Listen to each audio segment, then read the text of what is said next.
Welcome to আর রান্নাঘর। বন্ধুরা, আজকে পিসির বাড়িতে নতুন এক রেসিপি। পিসির বাড়ি গিয়ে দেখলাম যে অনেকগুলো রাঙা আলু আছে, খুব বেশি নয়। আমি 4টে রাঙা আলু তুলে নিলাম, দিয়ে রাঙা আলু রসবড়া করলাম। এই রাঙা আলুর রসবড়া আগে কোনো দিন খেয়েছেন? একদম পান্তুয়ার মতো খেতে, কিন্তু করতেও যে খুব একটা কিছু অসুবিধা সেটা নয়, বাড়িতেই করা যাবে। এবং যদি কোনো গেস্ট আসে তাহলে সাথে সাথে করে মিষ্টির জায়গা পূরণ করবে এই রাঙা আলুর রসবড়া।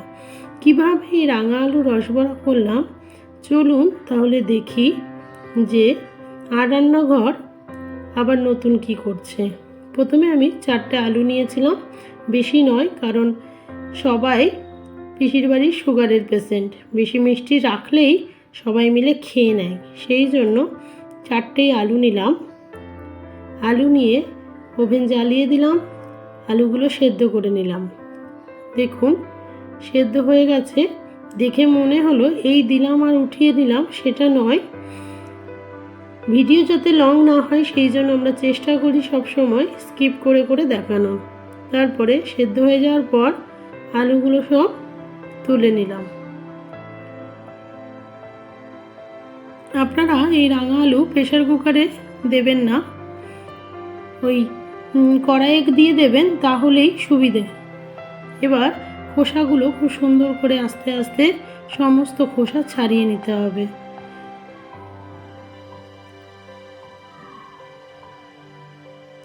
খোসাগুলো আমি ছাড়িয়ে নিচ্ছি, দেখুন একটু চেঁচে চেঁচে নিলাম। এইভাবে আমি 4টে আলুই খোসা ছাড়িয়ে নিয়েছি। ছাড়িয়ে নেওয়ার পর এবার আলুগুলো আমি হাতে করে ম্যাশ করে নিচ্ছি। কি সুন্দর আলুগুলো সেদ্ধ হয়ে গেছে দেখুন। এবার ভালো করে হাত দিয়ে আলুগুলো মাখিয়ে নিয়ে এবার একে একে আমি উপকরণ দেব। যেহেতু পিসির বাড়ি নিচে বোর্ড রাখার বোর্ড নেই, সেই জন্য আমি নিচে একটা তাওয়া মতো রেখেছি যাতে অসুবিধা না হয়। এই মুহূর্তে আমি দিয়ে দিলাম সাদা ময়দা, অর্থাৎ যে ময়দা বলি, এবং দিলাম চিনি, 1 চামচ মতো চিনি দিলাম।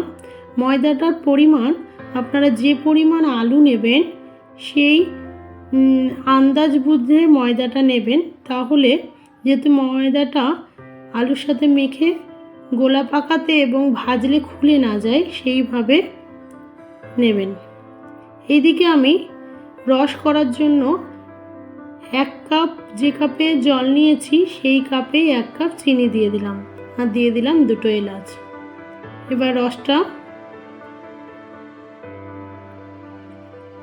করতে দিলাম আরেকটা ওভেনে। এবার এই যে রাঙা আলুর মিশ্রণটা সেটা এরকম ছোট ছোট গোল করে নিচ্ছি, রসগোল্লার মতো হাত দিয়ে এরকম গোল গোল করে নিতে হবে।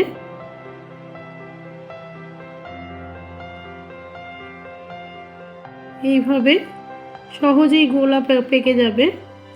এইভাবে আমি মিষ্টির মতো করে একে একে সব গোলাগুলো তৈরি করে নিলাম। এবার কড়াইয়ে সাদা তেল দিয়েছি, সাদা তেলে আমি এই রাঙা আলুগুলো ভাজতে দিয়ে দিলাম। একে একে লাল লাল করে ভেজে নিতে হবে, যেমন গোলাপ জামুন ভাজি বা কালো মিষ্টি আমরা ভাজতে দিই, ঠিক সেই রকমভাবে ভেজে নিতে হবে।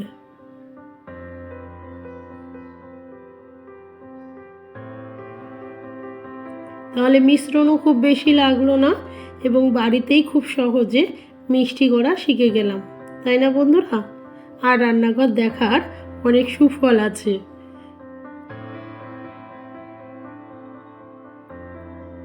দেখুন হালকা হালকা করে ভেজে নিচ্ছি।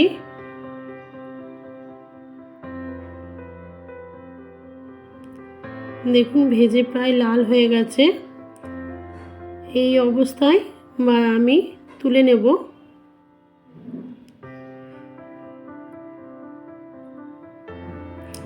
আরও একবার ভাজতে হবে, সেইগুলো ভাজবো সেগুলো। আর দেখুন সেই রসটা হয়ে গেছিল, সেই রসে আমি এই রসবড়াগুলো দিয়ে দিলাম, রাঙা আলু দিয়ে একটু উলট পালট করে দিতে হবে। এবার আরও একটা ওই কড়াইয়ে আরও কিছুটা আমি বড়া করে নিচ্ছি, সেগুলো করে আবার এগুলো দিয়ে দেব। আমি একটু রসে ভালো করে ডুবিয়ে নিচ্ছি। রসটা ঠান্ডা, খুব বেশি গরমেও দেবেন না এবং খুব বেশি ঠান্ডাও যেন না হয়। দেখুন, এরপর আমি ঢেকে রেখে দিয়েছিলাম কিছুক্ষণ, ঠিক এই রকম রসবড়া তৈরি হয়ে গেছে। আপনারাও বাড়িতে করে দেখুন রাঙা আলুর রসবড়া। Thank you.